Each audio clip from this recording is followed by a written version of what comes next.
What's up everybody, hope you're all doing great. Welcome back to Cilinix Crypto. It's good to see you back and welcome to this video in which quite a special video because we're analyzing Avalanche again, or the Avax token, which we haven't done in a really long time. And I'm not necessarily sure why. It wasn't really trending, but I'm a big fan of Avalanche. And I analyzed it a lot, I think last year. Then it had quite a big bull run all the way from $68 to like 120, something like this. And I got in at around, I'm not sure, let me actually check. I got in around like right here at $24, so I am still up. Or I was up a lot during these times, but obviously I'm not up anymore, maybe at around break even. But yeah, so I've held Avalanche for quite a long time. Haven't really analyzed it lately, so it was also a little bit because it was a little bit controversial and difficult to kind of assess what was going to happen with Terra in relation to Avalanche and to Avax, because in the wallet that Terra held to actually support UST and to support the ecosystem, there was also some Avax. So it could definitely be that they had to sell a lot of that, causing Avax to drop down, which I think it did as well. I mean, Avax dropped down quite a bit more than other cryptos. So yeah, but the last few weeks were actually comparable with coins like Cardano and Solana. We were in this kind of slow downtrend here. Had a breakout the 26th of May, 3 days ago, and now we are slowly regaining strength, but it's really hard to say what's going to happen right now, and I think it really depends on Bitcoin as well, because, and I just uploaded a video on Bitcoin as well, because for Avalanche,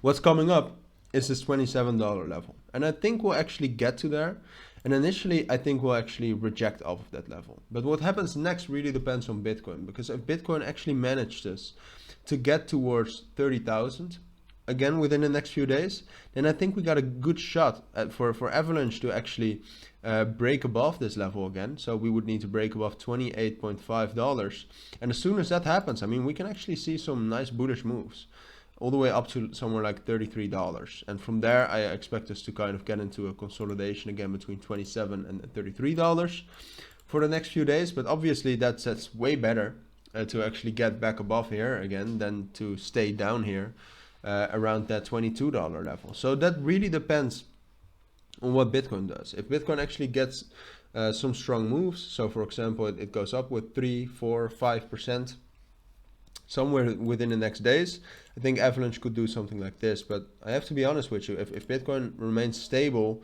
at around 29,000, so it doesn't have some sort of a small bullish breakout out of that 29,500 level, and I would really recommend also watching that Bitcoin analysis if you got time. Otherwise it's not necessary. But if that does not happen, I still think that Avalanche is pretty bullish as of right now, but as I said, I expect us to reject off of that $27, $28.5 level inevitably.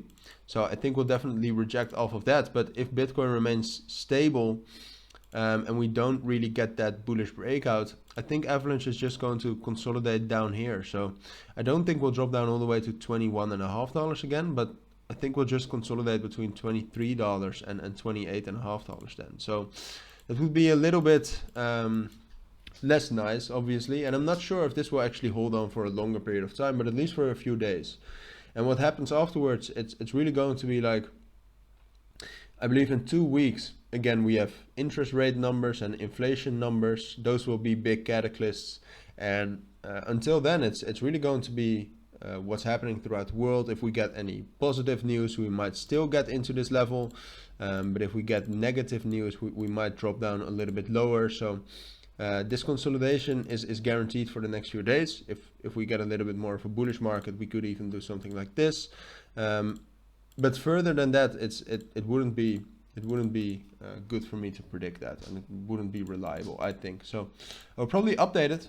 Probably update Avalanche again, because as I said, I do really like that.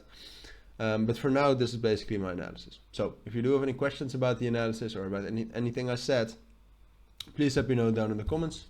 But as for now, thank you all for watching and listening, and I hope to see you all in my next videos. Bye.